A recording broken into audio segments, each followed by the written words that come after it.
Ia Male Ava. The Dave Hooker Show. A presentation of Off the Hook Sports. Objective insight, expertise, top guests. Available on YouTube, Apple, Spotify, and the Off the Hook Sports app. Download now for free. Also available on offthehooksports.com. I compute and obey. Now to Dave Hooker. Ready. No messing around as we are off and running with plenty to talk about. What a huge weekend for the Vols in recruiting as they are hitting hyperspeed in recruiting with 3 prospects since we last spoke to you. So we'll have a rundown on those, and the Vols clearly making their presence felt on the recruiting trail. We've mentioned before, in case you took a little break from recruiting, December is now June in terms of the most fervent and active recruiting month. So we're going to be all on top of it. We'll talk a little bit of baseball Vols as well and what happened to them over the weekend against Florida. And also, Tennessee beats Deion Sanders, who, of course, is from Colorado and got a ton of pub. And I thought it was a cool story. I thought he could have success there, but now I'm beginning to wonder because I've noticed things that he's doing, such as having fake reporters there standing next to him in practice. And it sounds now very orchestrated, kind of like a Broadway show, some of his air quote reality shows. So Tennessee did get one prospect from Colorado. Where is Colorado now? And him and Deion, is the buzz done completely? And then Kennedy Chandler, who I said last year, should he have stayed another year? Want to get into that. 4 former Vols make the NBA playoffs. Who among them is the most important? First with Kennedy Chandler. Let me start there for a second before I get to these commitments over the weekend.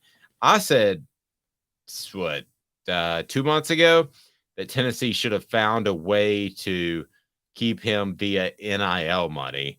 And I'll still stand by that. I don't think the money was to the point where you couldn't even approach it. I think it was roughly $4 million, which it came out to about $1 million a year. I'm not saying he would make that in NIL, but you could at least come up with a 6-digit package, and Kennedy Chandler would have changed this basketball team.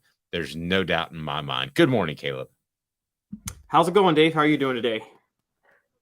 Never better. I got my Superman cup or my superheroes cup, and I'm ready to rock with some good coffee. Nice. Sounds like a blast. I had cold coffee this morning, so Yeesh. It's iced coffee day, man. It's iced coffee time now. Are we talking about, let's say, just best case scenario? Are we talking about Tennessee making the Elite 8 or Final 4 if Kennedy Chandler is a member of this team and Zakai Ziegler doesn't get hurt? Are you more won over, even though I know you don't like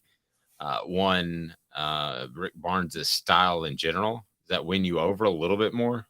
Oh, I'm much more won over. Kennedy Chandler last year, his one drawback was he was under 70% from the free throw line, and I felt like an athletic guard like him needs to be 80%. Like, that's always my benchmark. But he was a go-to guy. You always could trust him to kind of take over a game when you needed a bucket late. And a lot of times Rick Barnes could put Zakai Ziegler and Kennedy Chandler in together. And for those of you who don't know, I guess since we're talking about him, we need to make this clear. He got cut by the Memphis Grizzlies over the weekend. Yes. Sorry about that. Good morning, Travis. Yes, go ahead. Yes, they waived Kennedy Chandler over the weekend. Had a lot to do with the Grizzlies still have a roster spot used on Steven Adams, who was out for the postseason, so they needed another big man. So they called up Kenny Lofton Jr. Just there was no space for Kennedy Chandler because of that. But yes, if he had stayed, I could have seen them making the Elite 8 or Final 4 because they would have had everything they needed plus a go-to scorer at that point. And with this past year's March Madness, anything would have been possible. I mean, you saw that Florida Atlantic game. We know that they have bad, dry spells of offense, but what was clear with the Florida Atlantic game is when they have those dry spells, they had nobody they could turn to say, just get us a bucket and bail us out of this. And Kennedy Chandler was consistently that last year. Want to talk more about him momentarily and how I think Tennessee's collective, whoever those groups are, could do a better job of supporting both men's and women's basketball and actually have more of an impact in those sports, because one player can make such a difference as opposed to having a Nico in football, who Tennessee has already taken a commitment in the following year's class from a quarterback. So I think Tennessee can separate itself, or somebody is going to separate itself in terms of basketball NIL. We just haven't seen that yet because the numbers aren't nearly as big. It is time for today's tough question, brought to you by Craven Wings. They bring you great wings, never frozen, always fresh and phenomenal. Try the fantastic Sauce 87 after our own Jacob Warren. It is time for today's tough question, and it is right now. Today's tough question. Take a side. Take a stand. The Dave Hooker Show, a presentation of offthehooksports.com. So Tennessee over the weekend, and this was actually Friday afternoon, right about the time we went off the air, started to pick up these commitments. And a couple of them we were absolutely sure that they were coming. That wasn't a surprise at all. So let's go ahead and break those down. Shamar Arnoux, he's the 2025 defensive back. Jesse Perry, and then Gage Ginther. What do you make that trio of a haul for Tennessee on a weekend in which is Easter weekend? They don't have practice, so players weren't able to see practice in person over the weekend, which often leads to commitments.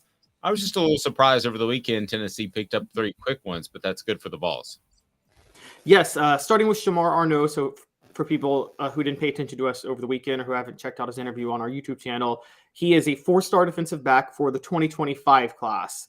That's another sign that Josh Heupel is just throwing stuff at the wall for defensive backs right now. He needs an elite defensive back, and he's going to keep recruiting them until he finds enough special players for depth, because we know how bad that unit was last year. This was a good pickup. This was a really good pickup. I think Tennessee is going to keep targeting those type of players, particularly because they're deep enough on the defensive line and linebacker and receiver now. And most of Josh Heupel's offense is about him. And he's not going to have to work that hard to recruit on offense in the future. You had mentioned too, not to get you sidetracked, but is Tennessee recruiting bigger defensive backs? Well, Willie Martinez was actually asked that. Do you like bigger defensive backs? And he said specifically he liked guys with length. So maybe they didn't necessarily answer your question, but indirectly they did. They want guys that are in the 6'1", 6 foot, 6'2" top of range. So you're going to see more of those. What'd you make of the rest of the trio?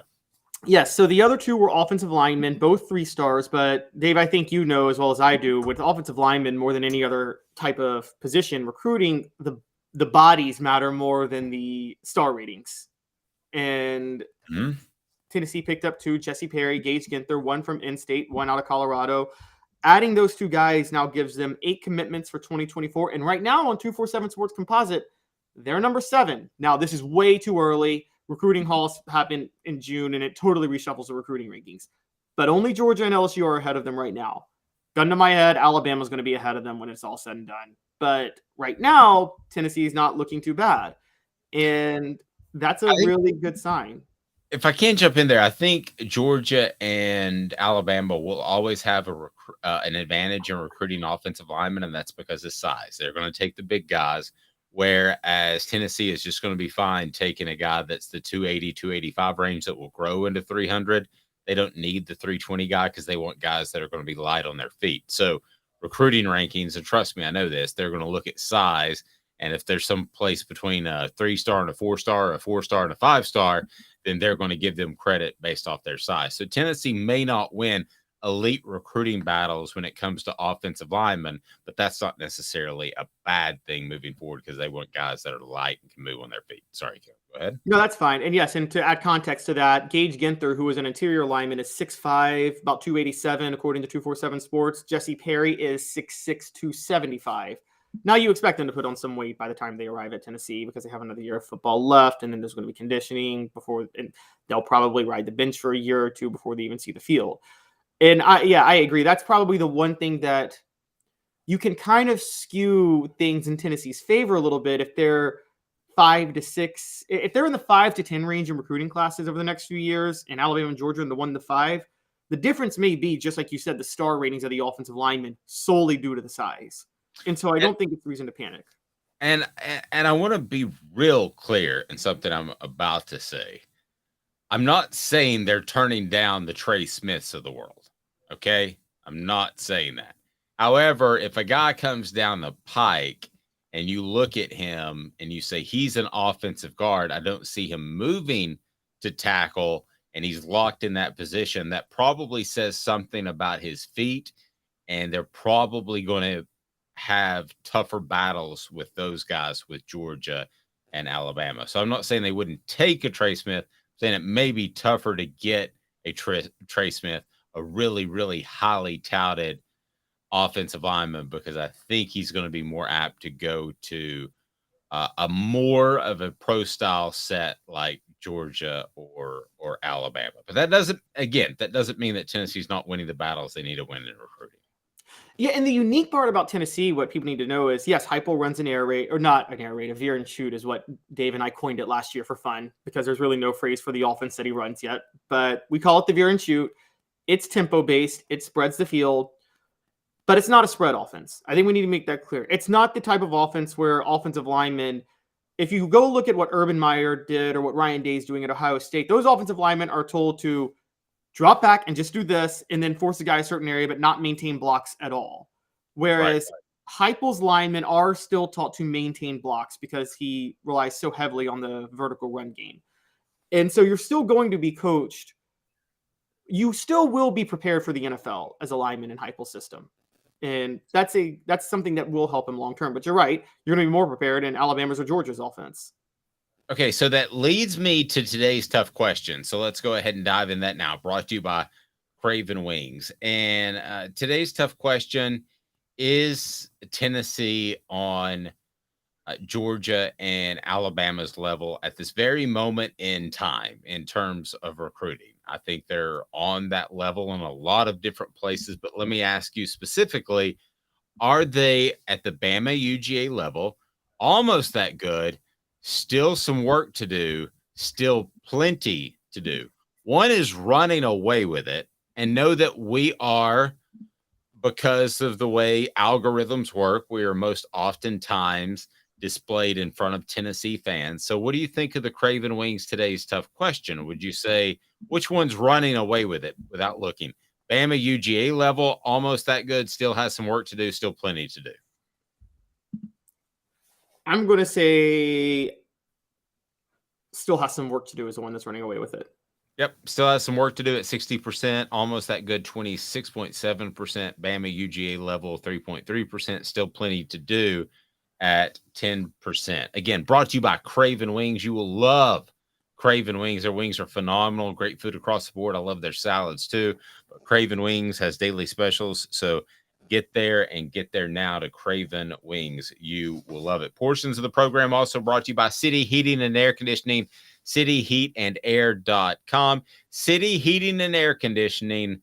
Integrity matters, guys. And that unit's about to go out. It's going to get warm. And you want to know that if you're, just saying, your unit just needs a part instead of a whole new unit, which can be thousands of dollars, City Heating and Air Conditioning, cityheatandair.com. So that's today's tough question. Apparently, Tennessee fans are being very honest with themselves and say, hey, this recruiting needs some work. And I talked to somebody in the recruiting office.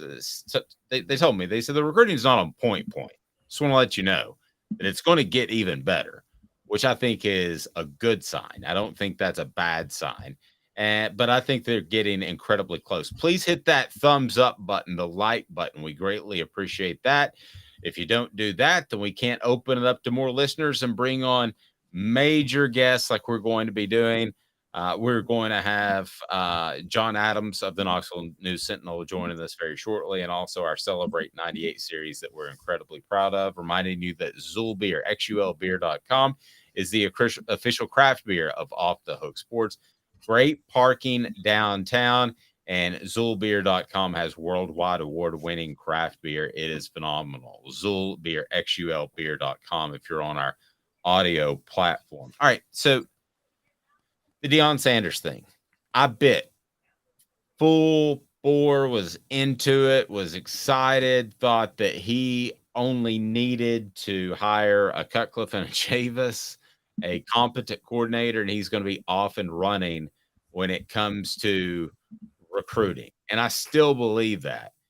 But the question is, what does it mean that Tennessee football beat out Deion Sanders for Ginther, who is from Colorado? Well, I'll tell you what it means. I think some of the shine's off.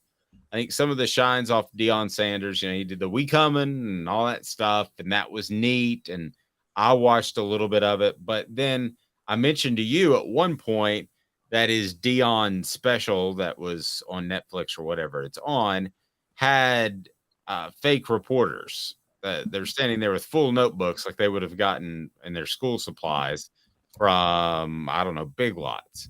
And they're asking about, how about number 82?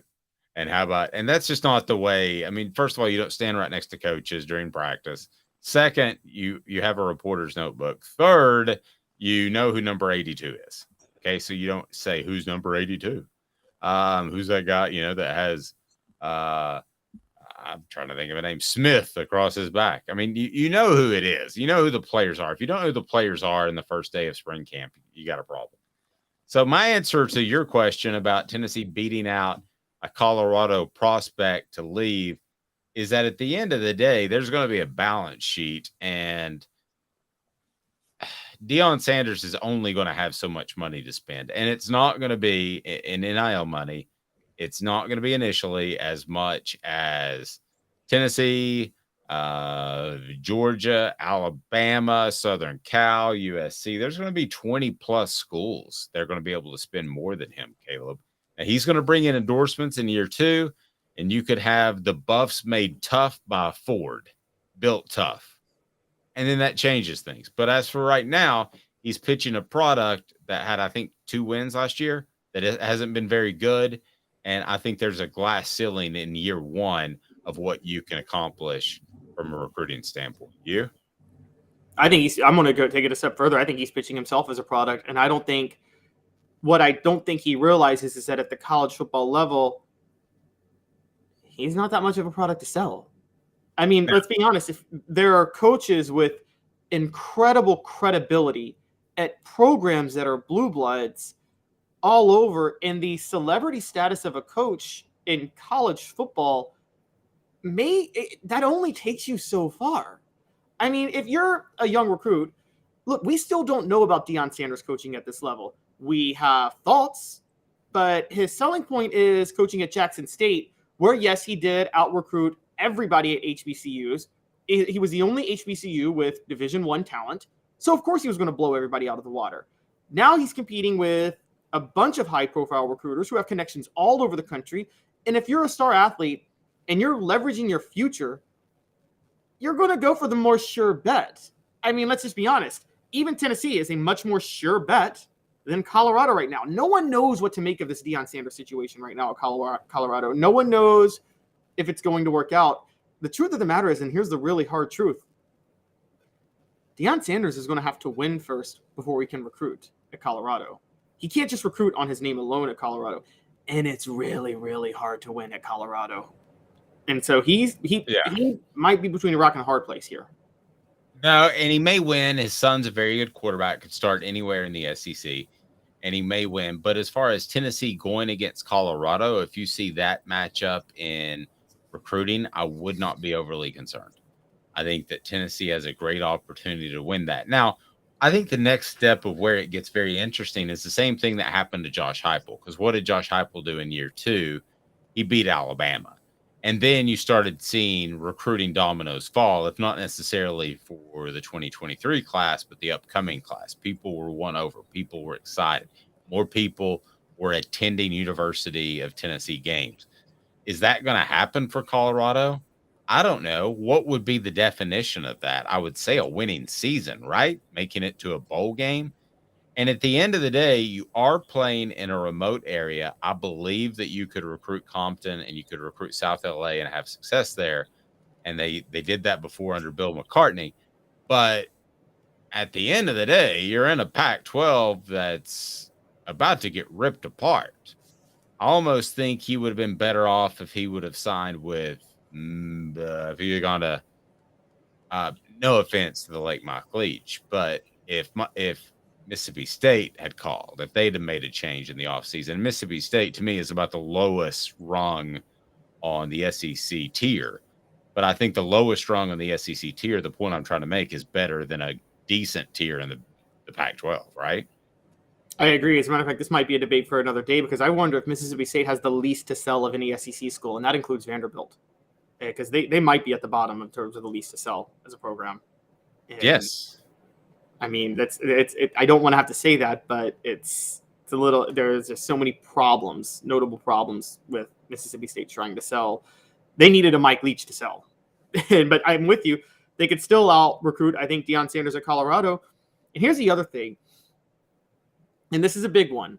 And Dave, you've covered coaches who come and go, who many melt down underneath this type of pressure. And I'm going to say it. Deion Sanders, to his credit, and it's a genius move. He's one of the best cornerbacks of all time, but he's also one of the few football players who was smart enough to create a brand around himself. The NFL is not like the NBA, whereas every NBA player, the NBA is about the individual. Always has been, always will be about the individual. The NFL is about the collective, with a few exceptions.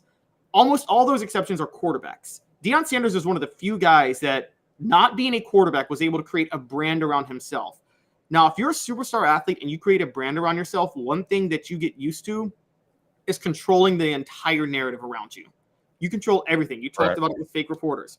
When you become the head coach of a Power 5 football program, you have no control over the narrative. You cannot control the narrative. Long term, you're right. He probably does now. I wonder if the reporters there are calling him Coach Prime, which I would never do, which he has requested to be called Coach Prime. Sorry, that's not going to happen. You know, if you don't like being called Deion, I'm not going to call you coach. You're not my coach. I mean, that's just that. I'm not going to say who, but at a media agency, they said, "Hey, everybody's tired of our host calling the coaches by their first name. You should call them coach out of respect."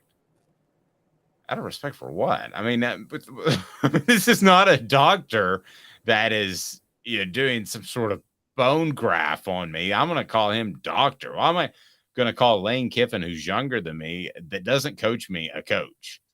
And it just makes no sense. And if I called Philip Fulmer a coach instead of Philip, he'd look at me like I was weird or trying to kiss up or something. So, I mean, I just, that sort of penny ante stuff to me is going to undermine him. And it's something that Josh Heupel doesn't have because the program is genuine. I'll give you another one. So, you know how I was turned off by the reporters having the full notebooks, which nobody ever has, right? Yeah. Well, just like 2 weeks, I saw Believe in Him or something. This video, you know, our videos pop up. Maybe some of ours do as well. But there's this video of him and his guys are trying to get 225, which is the standard at the NFL Combine on bench. And they were struggling to get it 1, 2, 3 times. And he lays down, "Don't ever doubt me. Don't ever doubt me." And he gets it like 12 to 15 times. Now, I'm not Deion Sanders level of athlete, but I am 50. I'm close to 50 years old. And I believe he's 53. Unless he lifted every day, he's not laying down and doing 225, 12 to 15 times. That is a substantial mark for a person that's 50 years old. So the first thing I thought is the outside plate is hollow. And they do this on bodybuilding videos all the time. That the ones that tell you, you need to do the special pump when you do the Arnold pump and all that. They're using hollow weights. So it makes it look like they're lifting more. So he's already lost his authenticity with me. And I wonder how many other people and then high school kids he'll lose that with. To me, it was because of the notepad thing. But now maybe people are. There is a Emperor has no clothes moment with Deion Sanders. Yes. And it's going to take one player. The players are all going to buy in for a little while, but at some point there's going to be one notable player that points it out. The minute that one player points it out, everybody's going to start pointing it out. Thank you. Rebecca says exactly. He's got to prove himself right now. He's just a lot of talk. I think that these kids can see some of that. Yeah, I think they can. And if I'm seeing it 49 years old, then they're seeing it quicker than me. Okay? Because kids see stuff a lot quicker. Kids will say, "Oh, that guy's a phony." My kids way before I do. I mean, like weeks or months before I do. We'll say that guy's a phony. My son said Russell Wilson's a phony. Like when he left the Broncos, left Seattle for the Broncos. He was right, and that was like a year ago. It took me to like last month to figure it out. And also, kids aren't swept up by Deion the athlete. No kids today remember Deion the athlete. So I will say that kids watch highlights. I thought you might go there. My son definitely knows who Deion and Bo Jackson is because of highlights. Yeah, but they're not going to be starstruck the way we would have been. No, they don't realize that when he lined up for a punt return in the playoffs, that there was a 50-50 chance he was going to take it back. Exactly. They don't realize it was that scary for the other team. I mean, there's not going to be they're not going to fall into the aura with Deion the way we might. And the other point is, on a smaller scale, you're seeing this, by the way, with Memphis and Penny Hardaway, who's not doing a bad job at Memphis. But as you know, Penny Hardaway is a transcendent legend in Memphis. They love him. He played for the Tigers from there. He's beloved in every way, came home to coach the team, and he's had a couple of meltdowns snapping at reporters for questioning his ability to do the job, because he's not used to that type of scrutiny. And I mean, I always say, like, the aura of people can fall fast. You know this, Dave, with Tennessee. Younger Vol fans in the 80s had no memory of Johnny Majors in the 50s. So they didn't feel any loyalty with him whatsoever. No. Travis says, I disagree on 225. If you get to where you can bench 315 for multiples, you'll always be able to do 225 for reps. Just saying. Well, that's true. I did 300 once. I racked the weight. I asked the guy if he helped. He said no. I got my dog a case of beer and went on the boat and didn't work out for 6 weeks. So I did not get 315 for multiples. I got 3 once, and I was good with that.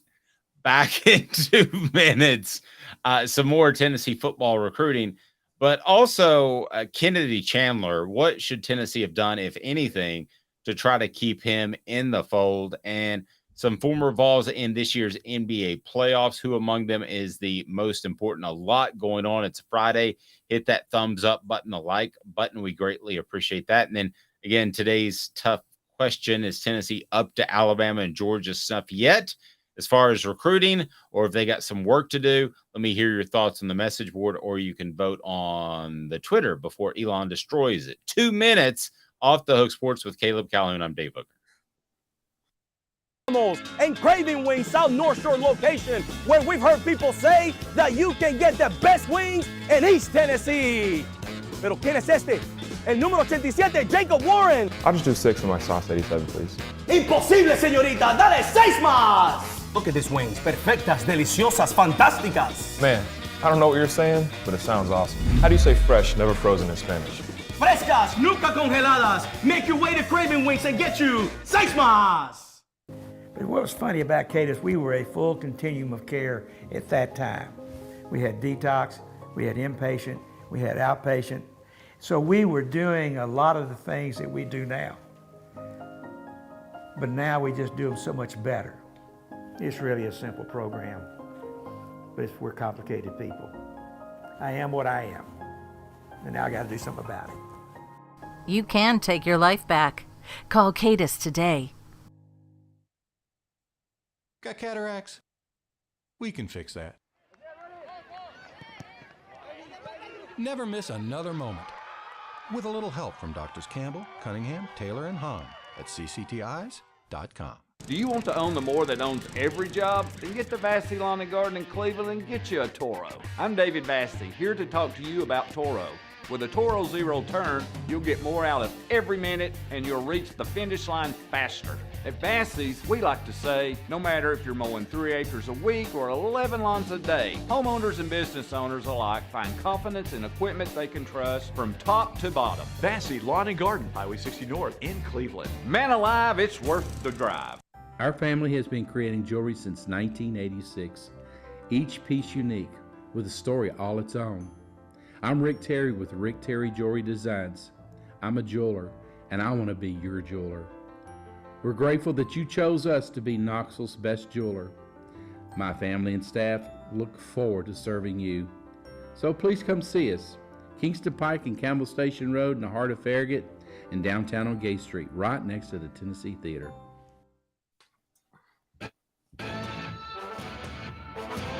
A college football tradition like no other. Yes, sirree, boys and girls. Or a guy that just won't leave. Wow, that is sad. The Dave Hooker Show. YouTube, Apple, Spotify, and the free Off the Hook Sports app. A presentation of Off the Hook Sports. Back to Dave Hooker.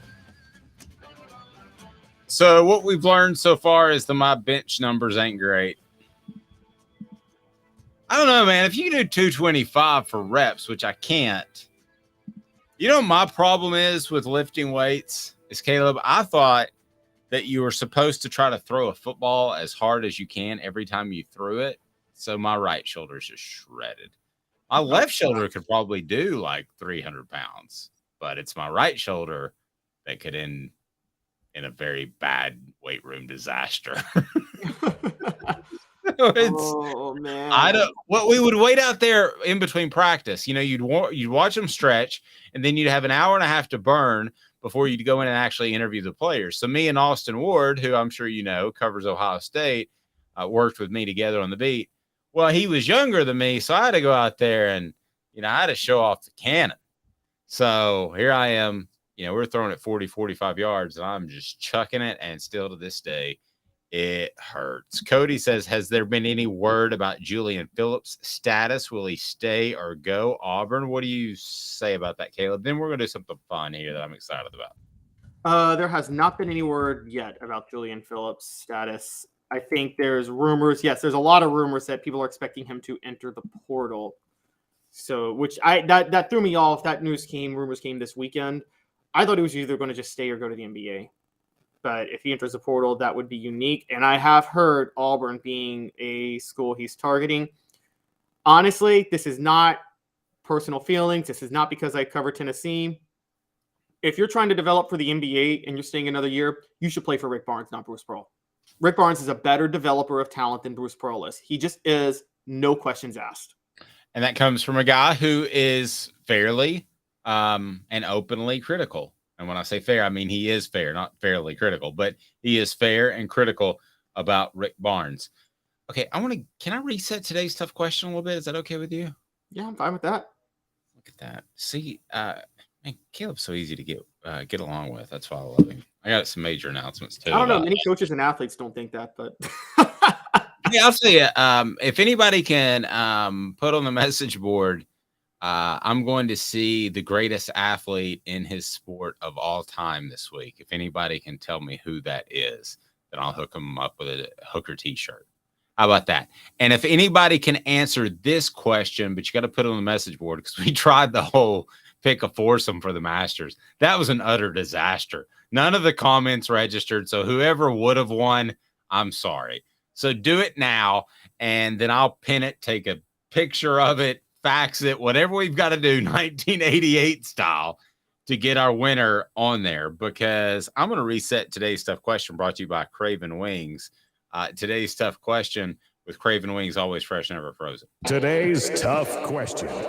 Take a side. Take a stand. The Dave Hooker Show, a presentation of offthehooksports.com. All right, so let's see if you're listening because I want your input. I'm watching the Masters, and I'm the guy who, when Tiger was there, I watched every year. I'm that guy. I got drug in by Tyler, Caleb. It didn't matter if he was at his best or he's going through some sort of weird affair with the Huddle House waitress, whatever the case may be, it didn't matter.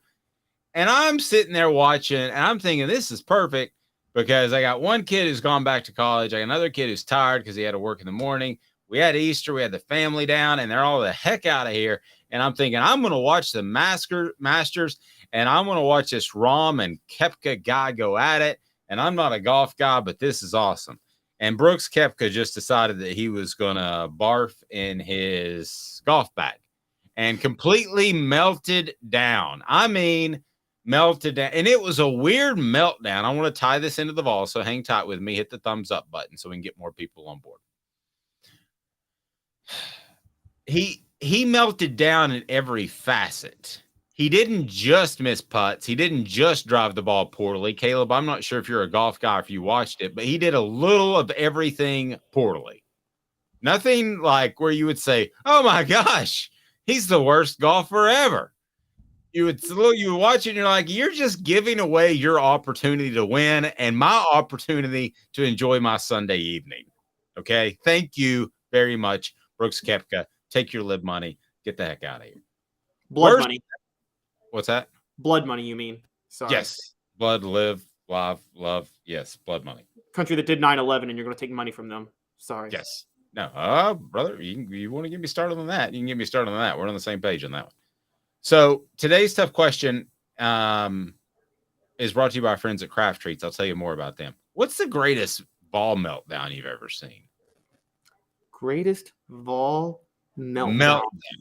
And you can't say, I know where you're going. So neither of us, since I was there and it's the first place that most people will go, it's the 2001 SEC championship game, right? I mean, that is the greatest, though. That is far none the greatest meltdown of all time. In Okay, Tennessee. but is the Columbia collapse last year a close second, or was that just so bad where you say that's an anomaly? Because Brooks Koepka just stumbled down the stretch like Tennessee did in 2001. It was like, okay, they can still do this. They can still pull this out. They can still make it close. Brooks Koepka can do this. He can make it close. Hell, he didn't even come close, Caleb. It was did you watch much of it? It was awful. No, I didn't watch much of it. It was awful. It was like the most pain. I'm like getting my wife, where she's been gone for a week. And, I'm like, this is a great time to spend. We'll eat the Easter leftovers. And Brooks Koepka just blanked the bed. Okay, I got one for you. And it's the reverse. It's the reverse. All the hype in 1996. Tennessee's number 2. They're hosting Florida. This is the year they're going to beat Florida. There's all this hype behind it. And within 20 minutes, Florida's up 35-0. Yeah, that was a meltdown. Okay, but that would have been melting down on Thursday if Koepka would have done that. Okay, Tennessee the year before on Florida when they were in the swamp and they were up 30-14. And then Florida scores 41 unanswered points in the second half. Okay, that's pretty good. The 2001 SEC championship game is hard to match because you just felt like even with 3 minutes left in the game, they could somehow stop a draw and make a play. You were so sure they were going to win until LeBrandon Tofield scored that touchdown. Not LeBrandon Tofield, excuse me. Who was it that scored the 4th and 1 goal? Because Tofield was hurt. Was it Justin Vincent that scored the touchdown on 4th and 1? Saban calls the timeout. You were so sure Henderson and Hainsworth, they're not going to let them get this 1 yard on 4th and goal from the 1. And by golly, they didn't let him get it. I'll tell you one that felt like it was, and what do you guys think? Whoever gives me the best one, the most accurate, I'm going to hook you up with. You can either have a Craven Wings gift certificate or you can have a Hooker t-shirt, which the shelf life on those are running quickly low because we did it based off a guy named Hooker that played quarterback, not the guy that talks about the Hooker guy named quarterback. Cody says 2020 Texas A&M. Cody says 2012 Florida. Cody, are we talking about Tennessee games or what are we doing here? So 2020 Texas A&M, I don't know what he means by that. Texas A&M dominated that game. Now, I would say it may have been a meltdown because that was the day that the Tennessee cheating scandal broke with Eric Gray. I have your winner. What is it? And I'm very proud of myself. It's the 2000 LSU game. The 2000. That wasn't a meltdown, though. Tennessee fought back in that game. Okay, but here's the thing. So did Brooks Koepka. If you watched it, he fought back to no avail. Okay? I mean, he tried. And then at the end, it was just his pure buffoonery of sending 18 defensive tackles onto the field that lost him the game. Oh, that's 2010 LSU, you mean? Oh, what? Oh, I said 2000. Sorry, 2010. 2000 was the one where AJ Suggs fought back against Rohan Davey. Remember that? And yes. It was the week after LSU had lost to UAB. That's right. That was Nick Saban's first big win. Congratulations, Vols. Yeah. So 2010. Because that felt like, if you go through that game, you felt like Tennessee was as good or better of an opponent. And it felt like that all day yesterday, that it was a matter of time. I mean, Rom wanted to give the thing away. Cody says 2020 was wrong. My bad. So Cody is going with 2012, Florida, 2016, Texas. Travis says it's the 96 Nebraska game. Yeah, that was just an all-out thumping. That wasn't a meltdown. That was John Chavis was a deer in headlights trying to learn how to defend the triple option. Well, and that was a better, more physical team. I mean, let's be honest. But Tennessee had more NFL talent on the defensive line than Nebraska had on the offensive line that year. John Chavis just had no idea how to stop the option schematically. I put that solely on John Chavis because they lost to Nebraska twice. Then they lost to Kansas State in the Cotton Bowl. And Dave, let's just be honest. It became very clear John Chavis just never knew anything about how to stop the triple option. True. Okay, so the worst meltdown then, if, again, an opponent was worthy. See, that's why David says put 2023 South Carolina. I don't put them in there because I don't think they were worthy. I think that's more, it wasn't a I think that's meltdown. more what you did than what they did. I totally agree. It was more about what Tennessee, and it wasn't like Tennessee, you never really felt Tennessee was in that game, honestly. You felt they could come back, but it's not like they ever fought back and tied it. No, South Carolina just controlled that game from start to finish because of Tennessee's inability to stop them defensively because of the. And then you had the Hooker injury that if there were any chance that Tennessee was going to climb back in it, that was the end of it. And then you said what was the 2015 Florida game that brought up? Oh yeah, Rob Miller 2015 and 2017 Florida games. 2015, both of those.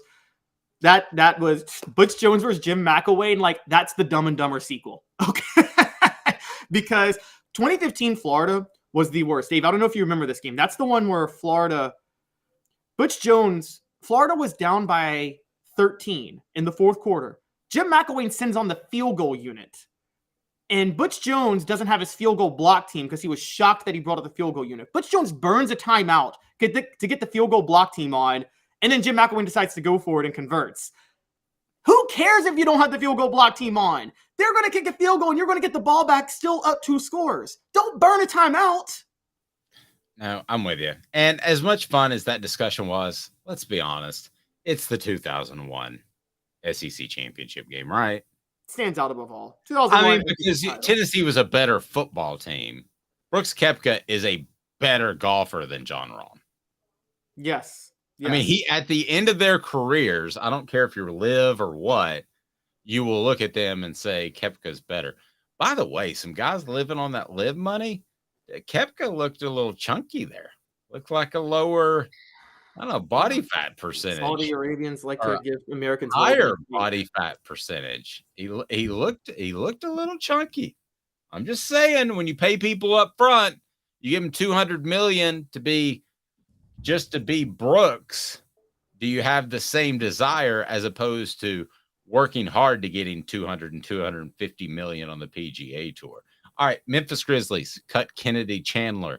Should he have stayed another year? I said at the time, because of his height, I said just a couple of weeks ago, he would have been great for the NIL to keep around. That didn't happen. He's now cut by the Grizzlies.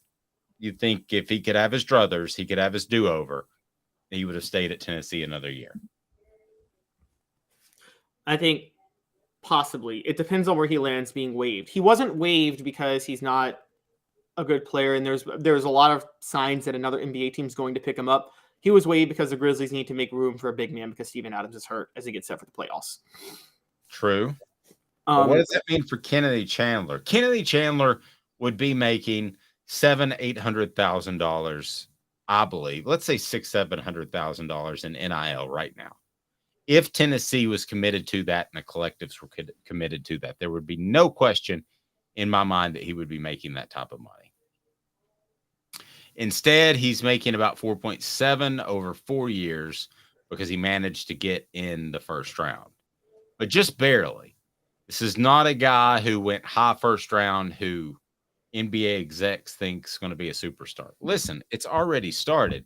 You gave me the reason, and those are good reasons why they have to cut him. But once you start getting cut in the NBA, don't you just bounce around and it seems like your career's much of nothing. Ask Christian Laettner. I mean, Kennedy Chandler with one more year under his belt might not be a better NBA prospect, but he would have enjoyed that year a lot more. I can guarantee you that. Yeah, so the trick with this is people, I mean, you talk about Christian Laettner bouncing around, but he had a 14-year career, 13-year career in the NBA. And the thing that people have to realize is that with the NBA, more so than the NFL, more so than the MLB, more so than any sport you can name, being a journeyman in the NBA pays so much better than any other sport. NBA players get paid way, way better than any other professional sports league in the world. I agree, but psychologically, wouldn't you want to be, as far as a career goal, wouldn't you want to be at one team and be known for that one team? I think people Kennedy Chandler was never going to be good enough to be like known with one team. He was always going to be a career role player. He was never going to be a star in the NBA or anything like that. He was always going to be a Ron Harper or somebody like that. And that was his ceiling.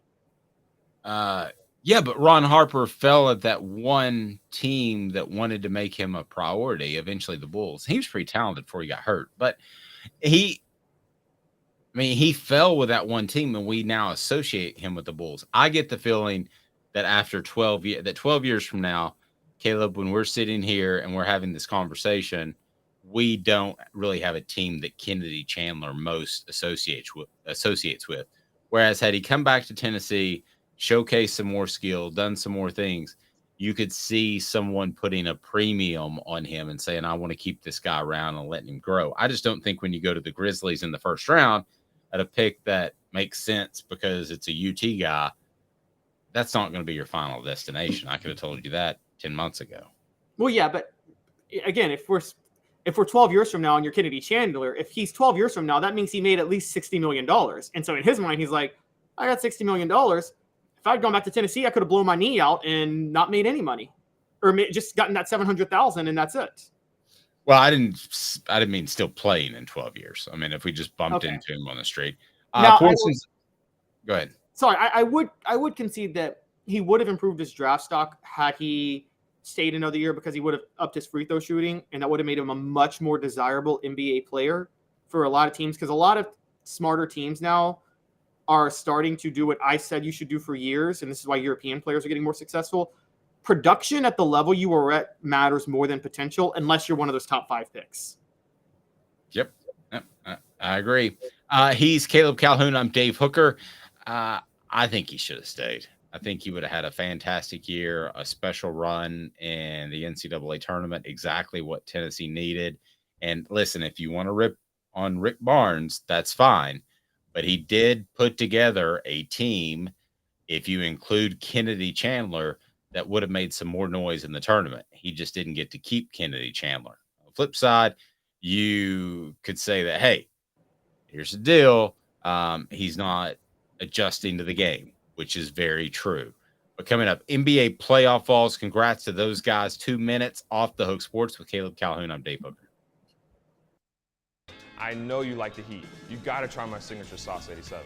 Dude, you know I love you and I love to try your wing sauce. But when it comes to wings, I need them really hot. I hit 105 on the radar gun. I need to be pretty spicy. Yeah, I know that, man. Look, if sauce 87 isn't enough for you, I guess you can try the Holy Moses or the Grim Reaper. Now we're talking. Take it from these Farragut admirals. When you're craving wings, it's got to be Craven Wings. Visit them online at cravenwings.com. With all that sun, sand, and salt water, the beach is a very relaxing place. Unless you wear contacts. Ow! Open your eyes to the best the beach has to offer with LASIK vision correction from Campbell Cunningham Laser Center. Hi, Mike Davis here with City Heating and Air, reminding you to always dare to compare. Our team provides quality local heating and air service, installation, and maintenance across East Tennessee. We use only the best equipment like American Standard heating and air conditioning for your residential, new construction, or commercial needs. Honesty, dependability, and customer satisfaction have been the cornerstones of our business since 1961. City Heat and Air. Dare to compare. Before Cadis, I was really heavy into the drug culture. I was selling drugs. I was just constantly in pain. I was missing like a good support system in my life. Cadis has given me everything that I need in order to successfully have a wonderful recovery, in order to have a life that I didn't even know was possible before. And it's not just about me anymore, and I love that. I absolutely love it. You can take your life back. Call Cadis today.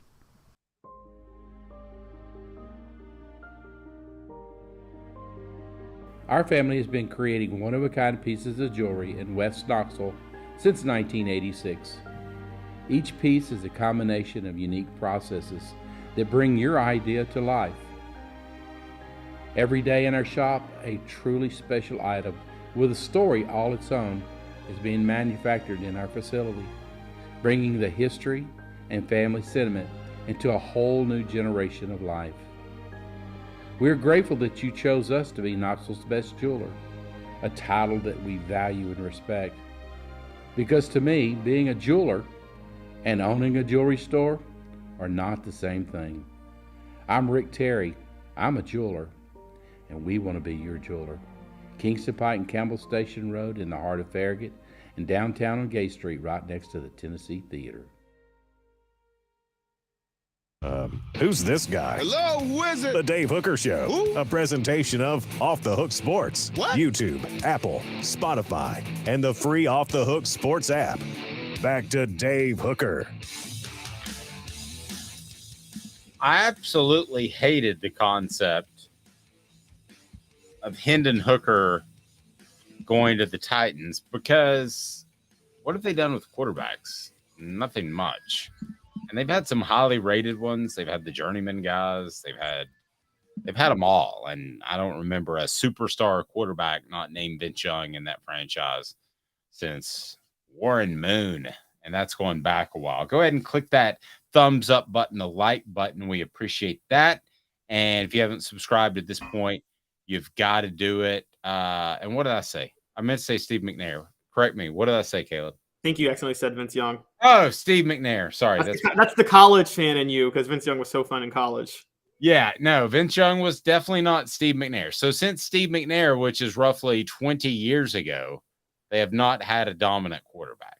That's why I didn't want Hendon Hooker to get there. I never expected Hendon Hooker to be a dominant quarterback in the NFL. Anyway, he's a system quarterback, which that's fine that he's a system quarterback. And I think the Titans, if they stick with the system they're going with, Hendon Hooker would be a decent fit for him. Well, that's interesting you would bring that up. I think he could fit because of his adaptability. I think there's potential that he could fit into most any system, to be real honest with you. But maybe we disagree on that. Maybe that's a topic for another day. You have to tailor your system to somewhat what he can do because it's not – you can't fully open up a standard pro-style playbook where he throws all over the field purely from the pocket. Like his mobility has to be a threat. He has issues throwing over the middle. There's a couple of things he needs. I think it's footwork. I think it's as simple as that. So, like, if he were willing to say, hey, I've got to work on my footwork a lot, then you would basically shut him down for a year and work on footwork. And I think that would help his accuracy and a lot of different throws. I would think that would open up the field to him. But that's a pretty major overhaul. Portions of the program brought to you by Craft Treats. CraftTreats.com. Use the promo code OFFTHEHOOK, and you will get the chill pills or more. You can get any of their products for 20% off just by using Off the Hook. That's the promo code Off the Hook. Get 20% off the chill pills, which will help with your pet's digestive issues, arthritis, or even social anxiety. Or you can go with the regular old Craft Treats that are fantastic because they're holistic and your pet will love them. So I didn't love Hendon Hooker going to the Tennessee Titans for those reasons that I just laid out. I love Darnell Wright going to the Tennessee Titans, and here are the reasons I will give you for that. One, I think he's versatile. If he had to play left tackle in a pinch, which just happens in the NFL because they actually have fewer roster spots, he could do that. I think he's incredibly versatile. I'll just go ahead and give Darnell Wright the ultimate compliment I could give. He needs to be a Dallas Cowboy. So I love everything about his game. I think the Tennessee Titans, too, are, at least for now, things could change, but are predicated on running the football. I think that he would answer a lot of questions about pass protection, probably on that right side. But again, I wouldn't be surprised if there's not 3 or 4 GMs that see him as a left tackle. because he's that athletic. So I love the concept of Darnell Wright going to the Tennessee Titans. I thought that would be huge. Yeah, I'm mixed on it. And the reason I'm mixed on it is because the Titans, you're right, he's a he's a versatile offensive lineman, and the Titans did just let Taylor Lewan go. But Nicholas Petit-Frere from Ohio State was just drafted by them last year. He was the third pick of the draft, and he started every game at right tackle last year. I think they're really going forward with him. I want to see Darnell Wright at right tackle in the NFL because you and I both know, even though he's versatile, that's where he's at his best. Now, is it possible that Nicholas Petit-Frere could move to left tackle?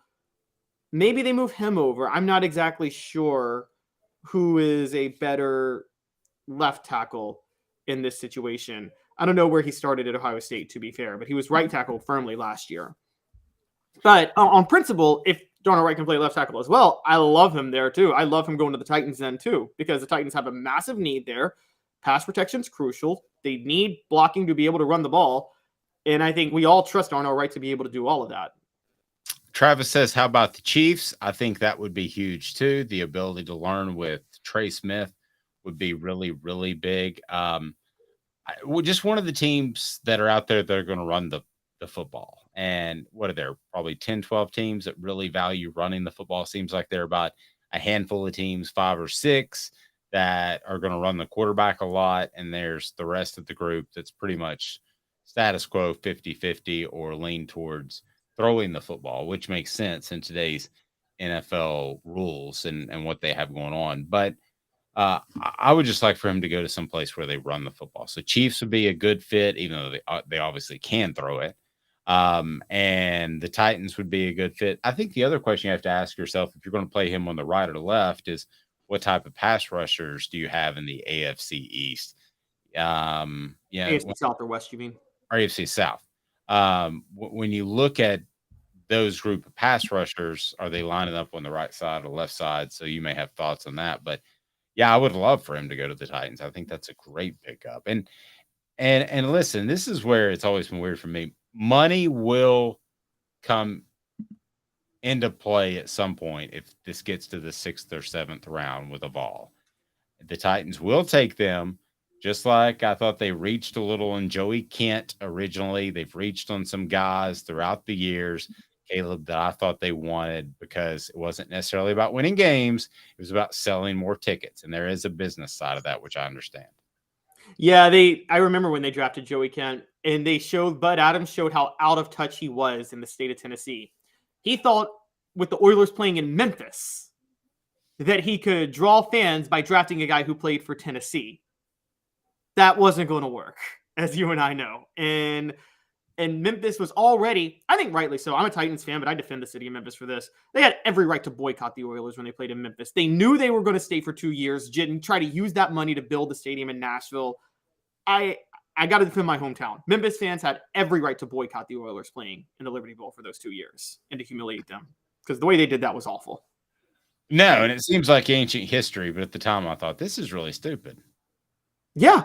They thought that Memphis people would root for a team that was going to go to Nashville, not realizing the rivalry that existed between the two cities. Yeah. So it's like you've got a wife who says, I'm going to leave you in 2 years, but let's make the best of it until then. And then you can have great memories about me after that. Yeah, exactly. Not only am I going to leave you, I'm going to leave you for the person that bullied you in high school. Yes. That is better looking and sexier and just lives down the road, because Nashville is a better looking, sexier town than Memphis. It's pristine. Memphis is more blue collar. Oh, I knew that would rub him the wrong way. Yes. Nashville's a little, look, I like Nashville, but it's two different types of cities. Nashville's very pristine and fancy, and it's where the country music stars put on the makeup and put on the yak. Memphis is the blue collar town where the people were actually about the life they're singing about. See, there he goes. It's that old Memphis sensitivity he has. Brought to you by Vassy Lawn and Garden. Man alive, it's worth the drive. Toro, count on it in Cleveland. Vassy Lawn and Garden is absolutely phenomenal, so you have to check them out. You will love them. Vassy Lawn and Garden, man alive, it is worth the drive. And here David Vassy will tell you more coming up. So we've got Darnell Wright going to the Titans. We're good with that. And then the former Vols that made it into this year's draft. Pretty impressive. You like the playoffs, this year's playoffs. Playoffs, yes. It's pretty impressive that they made 4 Vols made playoffs. I know you like to rip Rick Barnes. But but I mean, we're about to debate on how many of Rick Barnes' fingers are on these Vols in the playoffs. Fingerprints. Stay tuned. 2 minutes off the Hook Sports. To own the more that owns every job, then get to Vassey Lawn and Garden in Cleveland and get you a Toro. I'm David Vassey, here to talk to you about Toro. With a Toro Zero Turn, you'll get more out of every minute and you'll reach the finish line faster. At Vassey's, we like to say, no matter if you're mowing 3 acres a week or 11 lawns a day, homeowners and business owners alike find confidence in equipment they can trust from top to bottom. Vassey Lawn and Garden, Highway 60 North in Cleveland. Man alive, it's worth the drive. Hi, Mike Davis here with City Heating and Air, reminding you to always dare to compare. Our team provides quality local heating and air service, installation, and maintenance across East Tennessee. We use only the best equipment like American Standard heating and air conditioning for your residential, new construction, or commercial needs. Honesty, dependability, and customer satisfaction have been the cornerstones of our business since 1961. City Heat and Air. Dare to compare.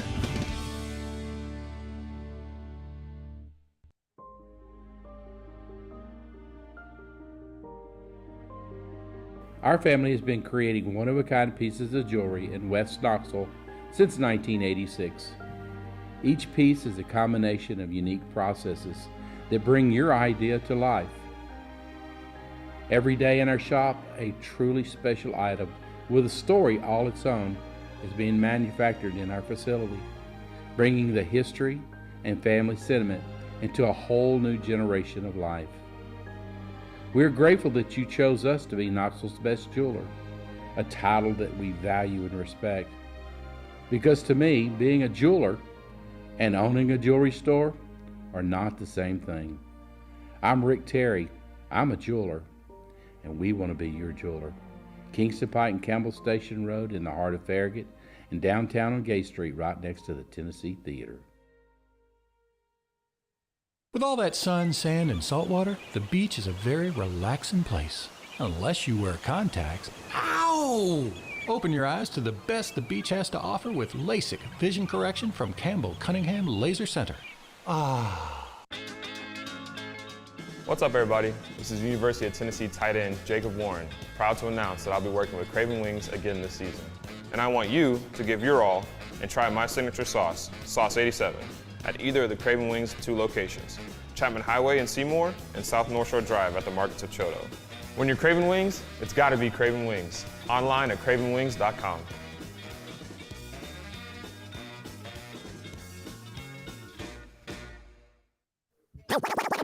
You're listening to The Dave Hooker Show, a presentation of OffTheHookSports.com. The internet is full of pictures of each and every one of you. Available on YouTube, Apple, Spotify, and the Off the Hook Sports app. Download now for free. Is there nothing you people can't do? Also available on OffTheHookSports.com. So the NBA playoffs are about to start, and some Vols are a part of it. So there you go. David says Nashville is the armpit of Tennessee, and I'm not going to refer to which ballpark he says. You just let it slip by accident. Yeah, what body part he said Memphis is. Oops. Maybe Let's just say this with David's quote. If you're a man, you would much rather have one than the other. One is much more crucial to your body than the other. Oh, I don't like armpits. All right. So 4 former Vols will make this year's NBA playoffs. Who among them is the most important? Let me fire these at you. Grant Williams of Boston. What you want me to say? How important, or just who's? Yes, how important are they? Oh, Grant Williams is crucial to Boston. He's crucial to their success. He's crucial also because they don't have a superstar team. They seem to have. They got Jason Tatum, who is a superstar, though. Well, they got Tatum and they got Jalen Wright, but no, not Jalen Wright. Who's the other kid that plays like a poor man's Tatum? Help me. Sorry, Who is the other kid? Who is the other guy? It's Jaylen Brown. That's what you're talking about. Yeah, Jaylen Brown. So to me, they're a group of guys. I mean, Tatum may be a star. I don't think he has the killer instinct that you would want. So I think there are probably 8 players on that Boston team that are very important. Grant Williams is one of them that you would hate to lose going into the playoffs. Tobias Harris with the Sixers. Absolutely crucial. Particularly if Joel Embiid is going to be the way Joel Embiid likes to stretch the court with his play, Tobias has to be a major force underneath the basket. He's a big deal. Yes, and Joel Embiid included him on a commercial endorsement over the weekend. So just know that he thinks he's incredibly important, or he wouldn't have shared the cash with him. Joel Embiid's been trying to shoot a shot at Rihanna for like 5 years. Maybe Tobias could be his wingman. That's the key portions of the program before we get to Josh Richardson, brought to you by Campbell Cunningham, Taylor, and Hahn. No contacts, no glasses. I see clearly thanks to my LASIK and cataract. I didn't have cataract, but I had LASIK surgery. You can have cataracts there too. And they are phenomenal because they're local vision care, and you just don't get that anywhere else. That is Campbell Cunningham, Taylor, and Hahn right there in the Knoxville area, local doctors who care about your vision. Then Josh Richardson in the Pelicans play-in game. Very, very crucial now because Zion Williamson is hurt again. And Josh Richardson is averaging 10 points a game. He is a defensive specialist. He's probably the best developmental story, I'm going to say, in Tennessee basketball history. Can we at some point get a breaking news sounder for when Zion Williamson is not hurt? Yeah, no, that's so true. But Josh, remember Josh was barely a 3-star, committed to Quanzo Martin and played for 3 years under him, and then played under Donnie Tyndall for a year, and really developed into an NBA draft player, or to an NBA player, a 4-year guy who became a double figures guy in the NBA. That's how often do you see that nowadays? And then you have Jaden Springer Spaniel for the Sixers. How important is he? Completely unimportant, completely irrelevant. One and done player one of the many one and dones who doesn't matter. Was the less important of the 2 one and dones on the 2020-2021 team. He will be lucky if he sees the court now, particularly when you shorten the rotation in the NBA playoffs. Our friend Andy Mason at AndyMasonRealEstate.com has you taken care of when it comes to real estate in the Knoxville area. Over 40 years of experience in his office. AndyMasonRealEstate.com. That's all you need to know. AndyMasonRealEstate.com is just absolutely phenomenal. They have the best prices and the best service in the biz. So that's why you need to go to AndyMasonRealEstate.com. A lot coming up on the program this week, maybe some John Adams. I believe that'll happen at some point soon. And also, we will have Fred White and Josh Ward. So a lot on the program this week. He's Caleb Calhoun. I'm Dave Hooker. This has been a presentation of